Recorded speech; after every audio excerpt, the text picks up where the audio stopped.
আসসালামু আলাইকুম।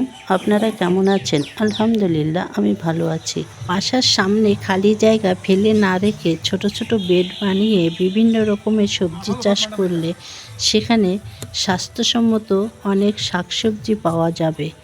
এখানে একটা এনজিও আমার বাসার সামনে একটু খালি জায়গা আছে, সেখানে তারা প্রশিক্ষণের জন্য কাজ করছে। সেটা আমি তুলে ধরছি ভিডিওর মাধ্যমে অনেককে আরও শিক্ষা দেওয়ার জন্য। এক টুকরো জমিতে নিজের পছন্দ মতো শাক সবজি লাগালে বিভিন্ন বেডের মাধ্যমে যেমন দেখতে সুন্দর, তেমনি ফরমালিন মুক্ত, বিষ মুক্ত শাকসবজি নিশ্চয়তা পাওয়া যাবে। নিজের হাতে চাষ করা ফলনই হবে পরিবারের সুস্বাস্থ্যের চাবিকাঠি।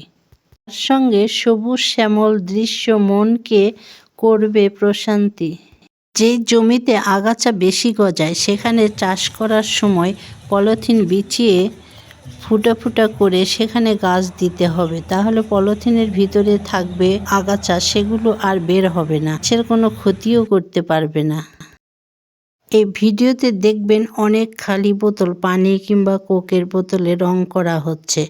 এটা একটা আঠালো ফাঁদ, যেমন দেখতে সুন্দর তেমন আকর্ষণীয় হয়ে পোকা পড়লে আঠায় লেগে যাবে।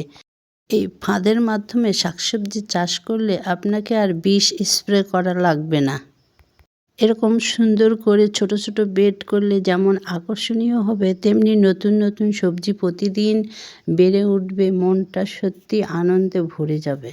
আর আমরা যদি ছেলে মেয়ে সঙ্গে করে নিয়ে এই বেডে কাজ করি, তাহলে দেখা যায় বাচ্চারা যে মোবাইলে আসক্ত হয়েছে সেটাও মনে হয় কমে যাবে। আমার আইডিয়া, তারাও আনন্দ পাবে। আমি একটা গাছ লাগিয়েছি, সেখানে ফুল আসছে, ফল আসছে, সেই গাছটা সেখান থেকে সবজি কিংবা শশা উঠে খেলে তারাও অনেক মজা পাবে। আমার হাতের গাছ, তারাও মোবাইলে যে সময়টা কাটায় সেইটা দেখবেন তারা সবজি চাষে ব্যস্ত হয়ে গেছে।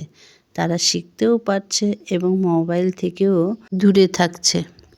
আমাদের বাংলাদেশ থেকেই যারা বিদেশে থাকে তারাও কিন্তু নিজের হাতেই কাজ করে বাড়ির চারপাশটা ফুল ফলে সুন্দর করে ফুটিয়ে তোলে। তাই তো আমরা বিদেশি বাড়িগুলো দেখতে অনেক মজা পাই, অনেক ভালো লাগে। কিন্তু আমরা যারা দেশে থাকি তারা লজ্জা পায় কৃষিকাজ করতে। এখানে লজ্জার কিছুই না, আমার বাড়ির কাজ আমি নিজেই করব।